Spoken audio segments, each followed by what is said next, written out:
We talked about how the government was building the legal framework to weaponize the safety net. It's no longer a theory. It just happened.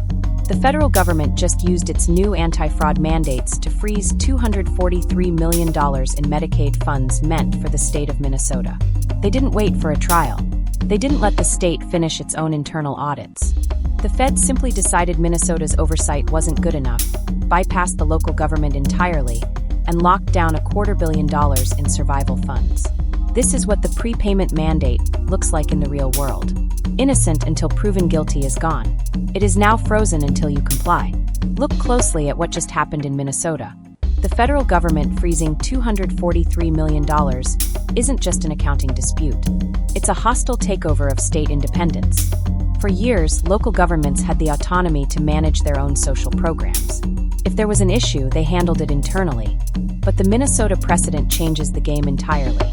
The federal government just proved that if they don't like how a state is operating, they don't need to win a political debate or pass new legislation to force a change. The investigation's first, execution here is the gritty reality of how this played out. The state of Minnesota was already conducting its own internal investigations into alleged billing discrepancies. Under traditional oversight, the federal government would allow the state to manage its internal audit and then reconcile the books. Not anymore. The federal apparatus bypassed the state's independence entirely.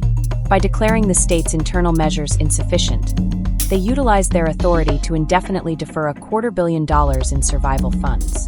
They didn't have to win a lengthy court battle to prove systemic fraud. They simply used an open investigation as the legal justification to padlock the state's bank account. The death of state independence when the feds prove they can just reach down and financially choke out an entire state's safety net overnight. It fundamentally shifts the balance of power. The Minnesota precedent is the loudest signal, yet that local and state governments have lost their autonomy.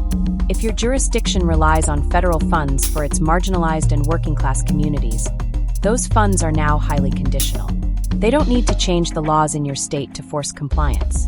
They just have to cut off the water supply until the state bends to the federal will. Minnesota was just the test run.